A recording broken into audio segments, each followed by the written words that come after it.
Welcome back to Klein Cottage.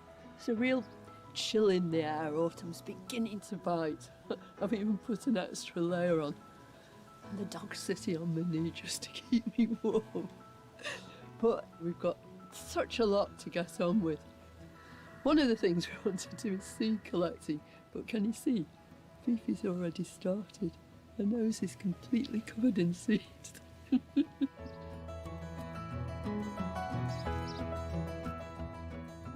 With Fifi beside me, I've watched my garden shift from season to season. Each change in the calendar is announced by plants that have waited for their moment to shine. Like this one, it's a member of the daisy family and a really important autumn resident in the garden. All summer long, it's this quiet green presence, you don't notice it. Its stems come up, they branch out, and then, almost like a clarion call to autumn, these flowers open and they last for weeks and weeks, probably right the way through to the end of November. This is Rudbeckia fulgidodemii. They say that yellow is the colour of spirituality. Well, if that's true, this is certainly the most spiritual of plants. Butterflies, bees, all sorts of hoverflies descend on these to feed on the pollen and nectar. And then later on, when the petals actually drop to the floor, these seed heads provide food right the way through the winter. I never ever chop them down, always leave them, because they're just so beautiful too. For gardeners and for wildlife, this is a brilliant plant. These yellow daisies will continue to glow even as the light of autumn is fading. But for many other plants, their transient burst of fiery colour at this time of year signals the end. I love this moment when you start raking the first leaves up. And as you're walking along the path, whether you're on the city street or out in the garden on a dry autumn day like this, that lovely crunch, there's nothing like it. And it just tells you, yeah, it's autumn. That's what's going to happen from now on. The tree's grown, it's had more and more leaves, and now it's autumn, and they're falling down. That's what they call autumn in the United States, isn't it? It's fall. It's that time of year when all these leaves are descending. But for now, it's all about what to do with these fallen leaves. For me, there's no contest, and I've just the job in mind. Making your own leaf mould is as easy as falling off a log. I'm the king of the castle, or at least I'm the queen of the leaf mould heap. Look at this, isn't it gorgeous? Leaf mould is simply decomposed autumn leaves which have been broken down by fungi. Leaf mould is a hugely important part of the whole process in the garden. It doesn't give your garden lots of nutrition in the same way that compost does, but what it does is really improve the texture of your soil. It's absolutely luscious stuff, and it's totally free and really, really easy. All it is piles of leaves, one on top of the other. So over the next few weeks, I'll clear all the leaves that have fallen, from the paths, from the beds, everything, and I'll bring them all down here, and then I'll build a brand new leaf mould heap. A lot of people say, well, you know, all those leaves falling off the trees, why don't you just leave them where they are? But the point is that if you were just in a wood, you'd do that, you'd let it get on with it. But this is a garden, there are all sorts of precious plants there, everything's close together. And if I just leave those leaves to fall and build up gradually over the years, in their process of rotting down and changing themselves into leaf mould, they drown quite a few of the precious little plants. I mean, you don't need a great big garden and loads of trees like me to be able to make leaf mould. Any leaves that you can gather together, even in a small space, you can bung them into a black plastic bag. It'll take a bit longer to break down. Make a few holes in it, just to make sure it doesn't sit there and get really soggy. But my mum always used to do that, and she used to catch leaves from her neighbours too. going down the street with a barrow. I suppose lots of people think of leaves as being a nuisance, you know, they block up the gutters and the drains, but they're a precious, precious resource. I've even known people actually burn them. What a terrible waste, when they can turn them all into this delicious stuff.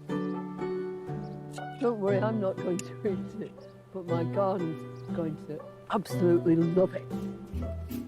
This beautiful pile of black stuff has been brewing for about a year, and later on I'll be lavishing it on the new bed.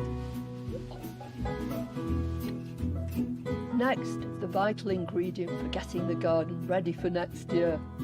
Just a little teeny drop on here. Whoop. At least it's extra virgin. And the timely capture of some fabulous foxgloves. Oh yeah, you can actually hear them. Nice rattle.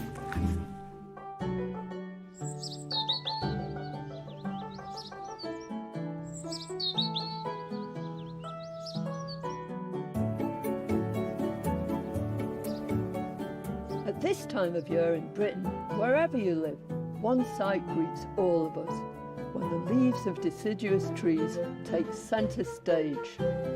How about this for a smorgasbord of autumn delights? This array of leaves, just from the garden and a couple of the hedgerows around.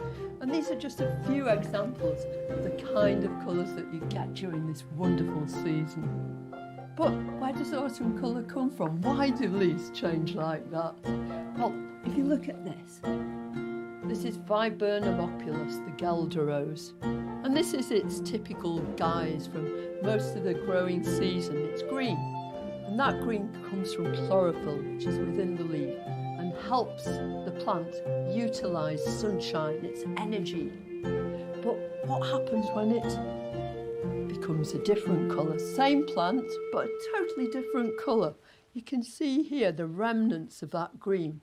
Well, that's because all that chlorophyll is gradually absorbed by the plant. It's taken back down into it because it's a vital resource, really, and it doesn't want to waste it. It will be used again during the next growing season.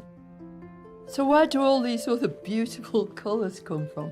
Well, actually, they're always there within the leaf, but hidden by the green, which is much, much stronger kind of pigmentation. So when that green withdraws, it leaves behind it all these beautiful, beautiful colours. What a glorious sight. In the garden, some of my plants are now at the peak of their autumn show. Clambering along this entire oak fence from one end to the other, and not content with that, clambering right up into the trees above, is this magnificent climber. It's Vitis cognitii, it's a kind of vine. I absolutely love it. I love these big leaves. But the real reason that people include it in the gardens is because of what it does in the autumn. Just look at this array of different colours, almost kaleidoscopic. Well, I'm lucky enough to have enough space to give this magnificent climber its head and let it do what it wants. But if space is limited, there are all sorts of other options. Ground dwellers that have equally beautiful colours on their foliage at this time of year.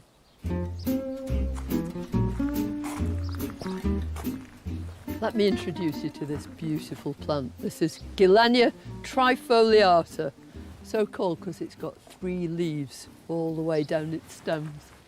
Gilenia is a member of the rose family, and it's got lots of close cousins which adopt equally beautiful hues during the autumn.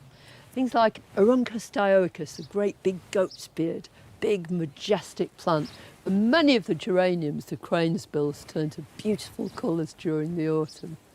Geranium lassarianum, which I've got growing on a bank at the top, is absolutely fiery at the moment.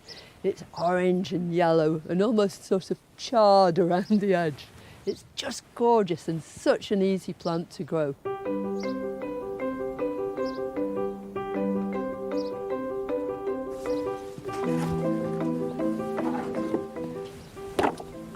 One of the things that I absolutely love about gardening is the way that everything changes all the time. Nothing is ever static. So from week to week, from month to month, and particularly from season to season, the garden just changes. It's almost like a totally different place. That's what makes it so very exciting. I mean, way back in the summer, this was resplendent with Veronicastrum covered in tiny purple flowers and loads of attendant insects, butterflies and hoverflies and bees galore. But it's just as beautiful now. Over the years, my garden's taught me so much about what to plant and how to get a succession of interest throughout the seasons. But how do you decide what to keep and what to cut back? Look at this glorious astilbe. It's in seed now, but back in the summer, it was full of frothy white flowers. I love these seed heads, but I'm also enamoured of these gorgeous leaves. Aren't they beautiful? I mean, some people would just go and chop those down, but I'm going to let them gradually die back because I just love that.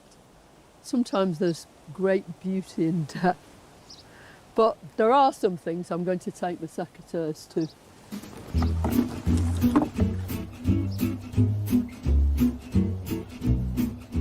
No time like the present, and after a nip to the kitchen for lubrication, at least it's extra virgin. Just a little teeny drop on here. Oop. They sound just right. I'm going to give this Astrantia a haircut now. This is Astrantia major. It's got lots of lovely country names. Hattie's Pincushion.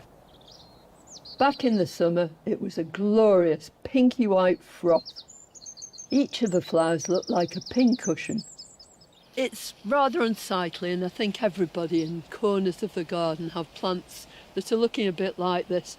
Slightly jaded, in fact, definitely on the way out. Most of that goodness has been taken down from these leaves into the roots of the plant. So I'm just going to give it a total haircut.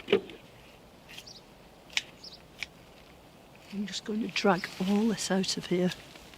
And when you cut, don't leave stubby little stems because those will gradually rot and die down. No point now, they've finished with those leaves, so cut them back right to the base of a plant. That crown now is exposed to the sun and the air, and next spring, when those new leaves come up, they'll have no competition from any of this debris lying around them.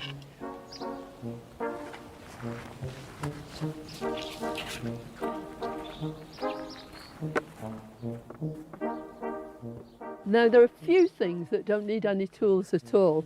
This is a daylily, a Hemerocalis or Hemerocalis. It's utterly gorgeous. But now it's turned into these staghorns, and with a bit of luck, I can pull the whole thing out. So right to the base of a stem like that. And that means there are no stubby bits left if I haven't cut down properly. As easy as can be. Just like that.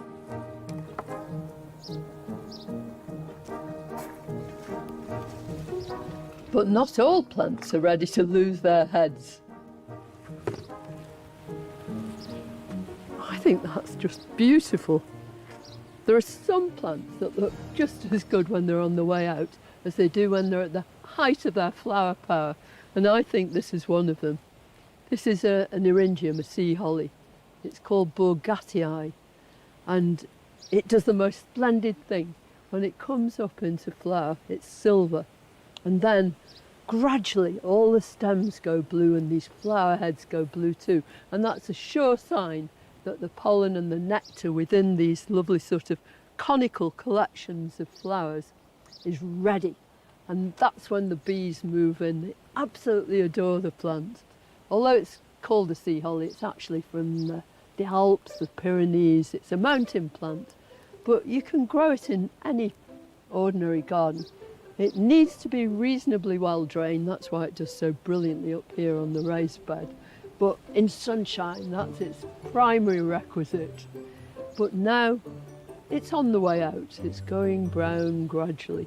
But I just love that change. It's just so poetic, really.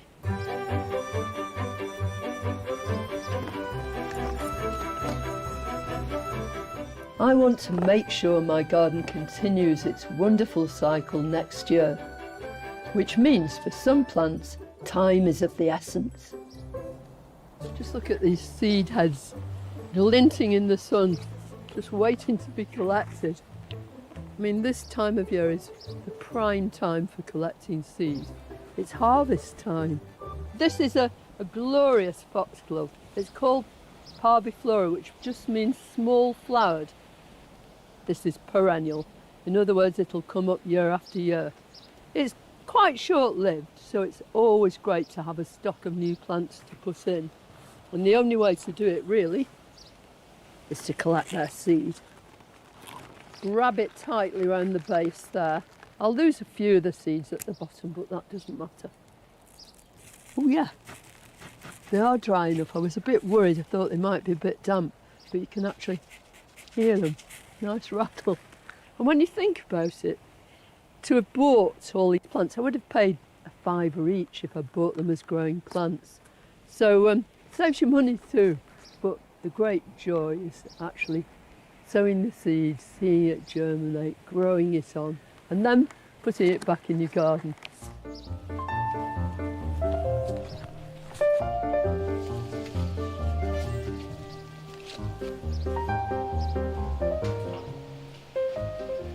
Just look at this lot. Aren't they beautiful?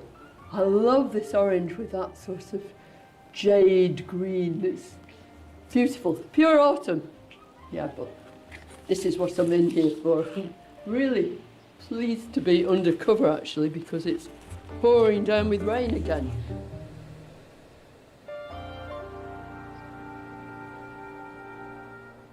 Instead of tipping it right onto my hand, I'll just try and pour a bit of the seed out here. Let's see what we've got. Ooh, yeah. Loads and loads. Well, I'm not going to pour it all out because I'm not going to sow it all. And the rest can stay in that paper bag and I can sow more later if I want to. Look what tiny, fine seed it is. It really is. And the finer your seed is, the more important it is not to sow it too thickly. I've got a couple of half seed trays here that I've filled with good seed compost. Lots of grit in it too, so drainage isn't going to be a problem. Pinch of seed, about a couple of inches just above the level of the whatever you're sowing into, your tray or your pot. Really doesn't matter at all. What's most important is that you surface sow and you don't try and put too many in there. And then I want some grit, of course. And I'm just going to sprinkle that very evenly across this surface. Now, it almost looks as though I'm burying this under this grit. But if you imagine grit lets lots of light through and water too. So it's very similar to the sort of conditions that if that foxglove seed fell naturally onto the ground, you know, that's just what it'd meet at ground level. In nature, some of it will survive, but some of it won't. I hope all my resultant seedlings from this will survive. These are some I did earlier, but it's a different foxglove. The little seedlings of Digitalis purpurea alba. So in other words, it's our native foxglove, the purple foxglove that you see in all the hedgerows. But this is a white form of it. And you can always tell white foxglove seeds. You look into the plant, there's no trace of purple on these stems. So I think all those are going to be white. So what I'll do with these, eventually, is pot those on and I'll end up with something like this. And at this stage, I'm going to take them out and plant them in the garden. The big difference between this and the one I've just sown is that Parviflora is a perennial, so it's going to come up every year, whereas our native foxglove, Digitalis purpurea, is a biennial. In other words, in its first year, it'll make a great big rosette of leaves. In its second year, it'll produce those gorgeous spikes of flower that the bumblebees love. But then, once it's set seed, it'll die. So you really need to establish a routine if you want foxgloves in your garden every year. You need to sow them every year too. So they're constantly taking over from one another. And that way you'll guarantee that you've got those gorgeous tall spires. If you want to enjoy biennial foxgloves year after year, collect the seed in autumn, then sow thinly onto a tray of compost, followed by grit. Once the seedlings are big enough to handle, plant them out to grow on in the garden. And repeat the following year to ensure flowers every summer. Despite all this pouring rain, which has really pushed stuff down, those grasses are just standing up for themselves. And look how they've changed. Every time I walk past here, there's something different to see. It's the same view, but all the plants have changed, and this millennia, instead of getting squashed by this torrential rain, these beautiful arching stems, which were green and purple and brown, are now golden and absolutely glowing in this bit of sunshine. Utterly beautiful.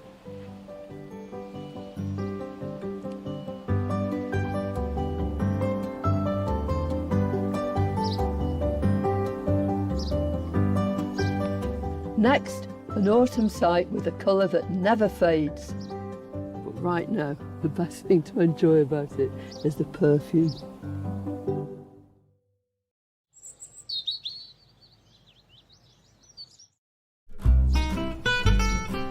My passion for cultivating my garden gets bigger and bigger, and seeing how plants grow in the wild never ceases to fascinate me. There's one group of plants that looks good and has interest every day of the year. It's ivy. Look at these wonderful flowers, these gorgeous glossy leaves. This ivy's growing up this little barn. It's made itself completely at home. Look how it climbs. These stems are almost indistinguishable from the wood it's actually climbing up. Ivy attaches itself to whatever is its host with adventitious roots, little roots on the back of the stems that help it go up high. And it's not until it reaches this kind of height that you see these beautiful starbursts, these green explosions that absolutely smother the upper stems. They're a total delight. No petals, but stamens which decorate these lovely heads. Of course, these flowers aren't just for decoration. They'll be followed by beautiful berries. So this is a hugely attractive plant to all sorts of insects. They'll home in on this nectar and pollen within these flowers. Eventually, when they've been pollinated, they'll turn to lovely blue and black berries. This wonderful sort of larder for birds right the way through the winter. Ivy must be the most opportunistic of plants. It'll climb up anything, anywhere, anytime. Look here. It's even climbing up this telegraph pole. These colonising climbers never stop. They not only support wildlife, but when winter bites, they stand up to the elements. I definitely want to plant more of them. In my garden, ivies aren't the only evergreens I've come to admire. It's gorgeous, isn't it? But before I put this ivy in place, I want to tell you about this lovely shrub here. It's called Trochlodendron. I think it's Aralioides. It's a very, very beautiful evergreen, and it looks wonderful all the year round. There aren't many evergreens in the garden here. A few evergreen shrubs and an odd conifer or two, but they play a vital role, especially in the winter when there's not a lot else to look at. They really come into their own then. So why don't evergreens lose their leaves? It's got a lot to do with protecting themselves. If you could look into the cells of these leaves, they're very, very close together, so they don't allow very much water in between them. That means they retain the water they have got, but in the event of it freezing, The whole leaf doesn't freeze at all, it's protected, and then there's a second protection too. All evergreen leaves are hard and shiny. Think of a holly, think of an ivy. Those leaves, when you get hold of them, are really substantial and they have this waxy coating very often, and that's a further way to make sure that they can retain their leaves all year round, which is great in the middle of the winter when I'm looking out of the front windows. I've always got something to look at. Even if your plot is small, you can bring evergreens into the garden.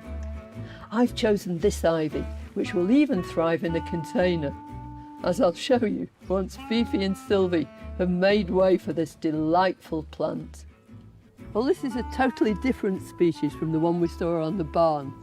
That is our own native ivy, Hedera helix, but this is a form of Hedera colchica, sometimes called a Persian ivy because that's where it comes from originally. But this is bred specifically for people with small gardens or limited space, and it's ideal for planting in a great big plastic pot and then dropping down into something ornamental. As well as being shrubby in nature and quite short of stature, it grows widthways too, and then it comes out in these splendid flowers.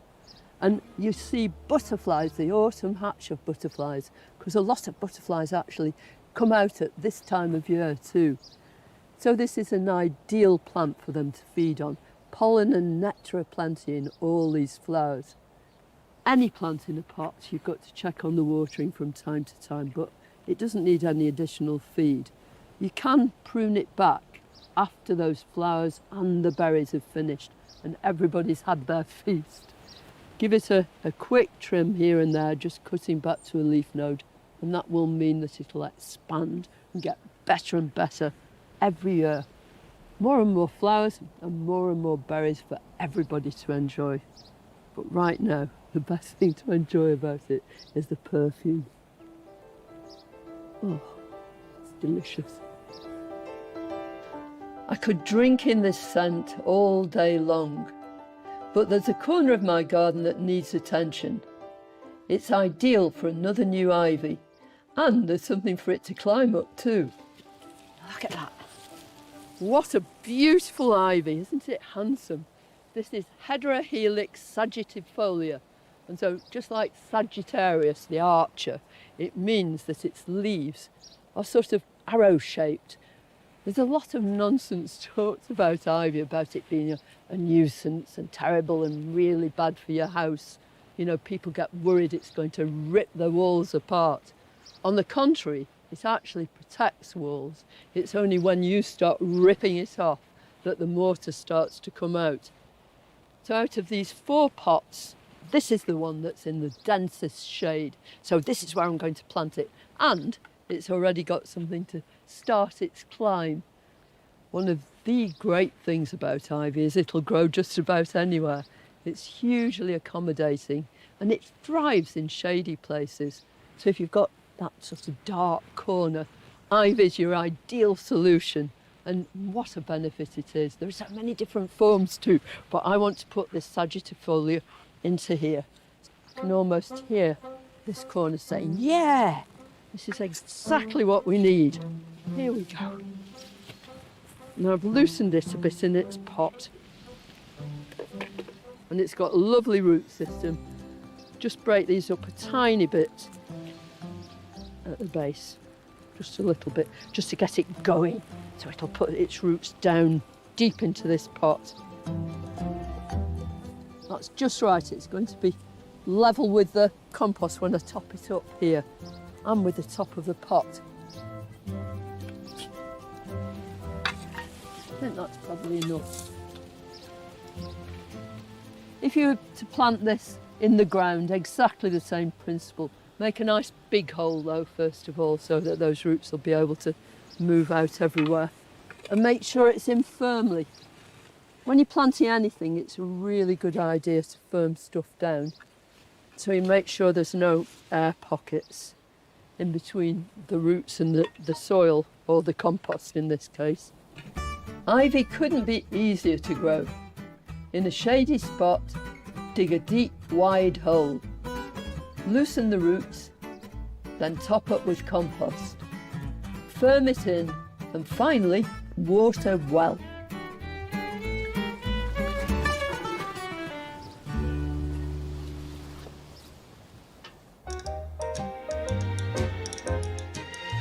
Evergreens give a garden permanent colour and structure. But even if you don't have a garden, you can still achieve a similar effect. Oh, look at that, what a beautiful pot. Now, you know what this is, it's a strawberry pot, but I'm not going to plant strawberries in it. This time of year, when the days are getting shorter, it's just lovely to come inside and to create something or plant something which is going to go right through the winter, right through next summer and last for ages and ages. So rather than planting strawberries in here, this is going to become the permanent home of some of these beautiful little succulents. They've become much, much more popular during the last few years. And one of the reasons is you don't need a garden to grow these things. You can grow them on your window ledge inside. They need frost protection anyway. I'll have to keep them indoors over the winter. Next summer I can put the whole pot out, provided I can carry it. First thing I want to do is add some extra grit to this compost. The thing about succulents is they don't need very much nutrition at all. They've got just about everything within them and within their leaves, which act as little reservoirs to ensure that they'll keep on growing. So I need quite a lot. It holds a lot more than you think it's going to, this, but there are 8 holes in here, so that means I can have 8 entirely different succulents. I suppose when the compost starts falling out of the holes, you know you've got to the right level. Here we go. I'm going to select ones that I think are going to stay in quite tight rosettes.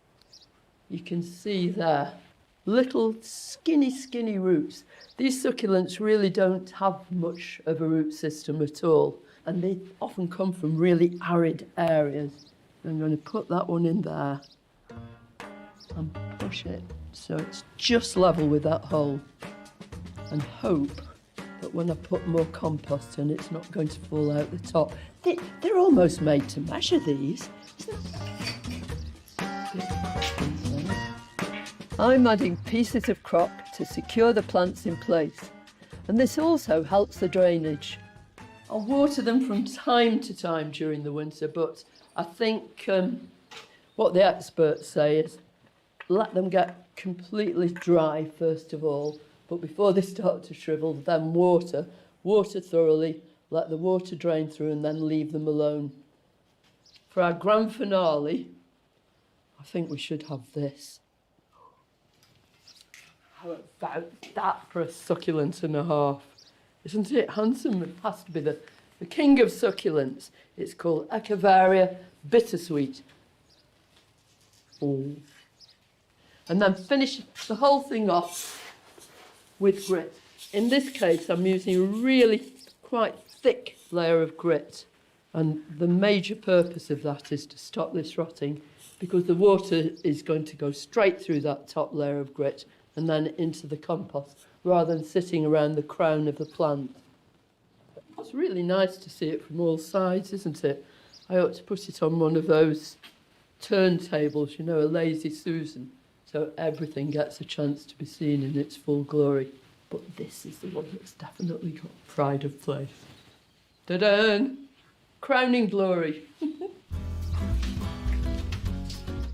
If you want to enjoy succulents all year round, fill a terracotta pot or container with gritty compost. Make sure your succulents are planted firmly. Then top up with more compost and, yes, you guessed it, grit. Next, I'm lighting up a shady corner. Aren't these exquisite, these flowers? And an offering for an old feathered friend. There's something for everyone in the garden.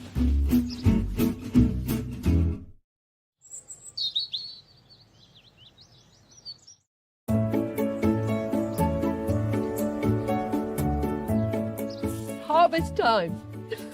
Look at these sweet corn.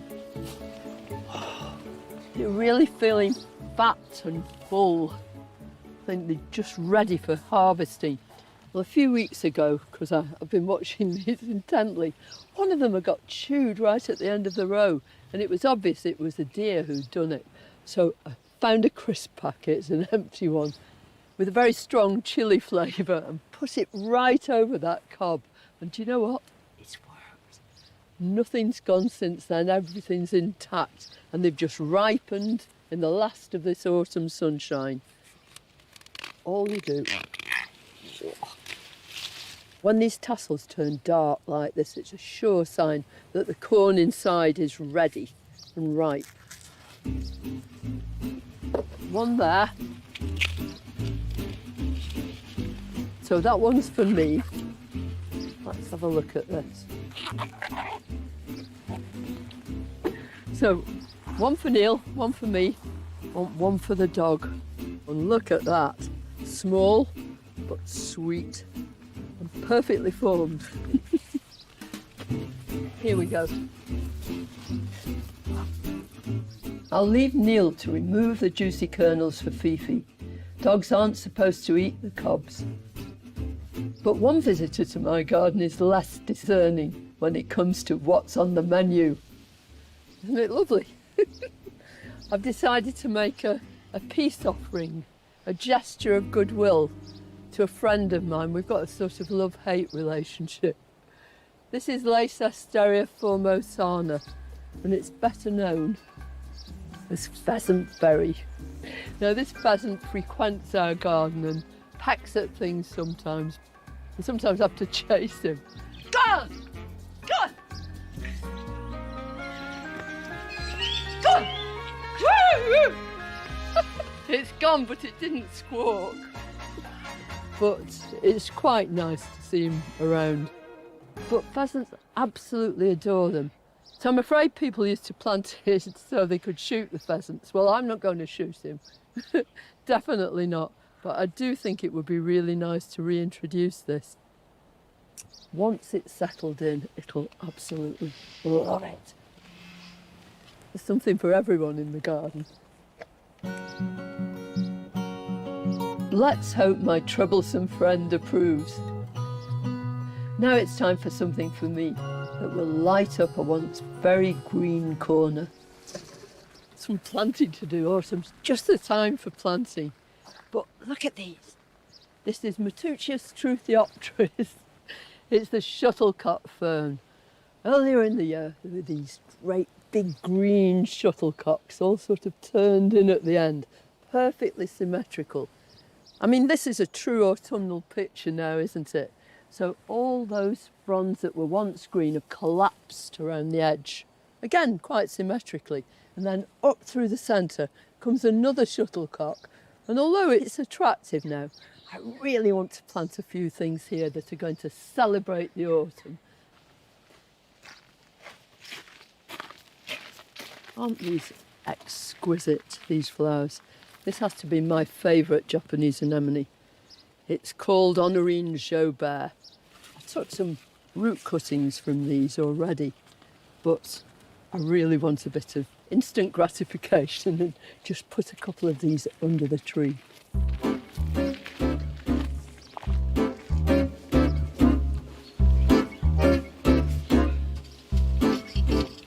It doesn't need a great depth of soil, but I must make sure that the hole is deep enough to accommodate that root ball in here. So I think this is a down on your knees job now. Lots of people use white flowers to sort of separate blocks of colour, but and often in full sun. I don't like that. I don't think you can see it at all. It just sort of burns a hole in the whole picture. But white in shade is something else. It's something entirely different. Look at all that lovely fibrous root. And once this goes in here, those roots will start questing underneath the surface of the soil. Which way round, do you think? Facing that way, yeah. It'll always be looking out at you on your autumnal walk.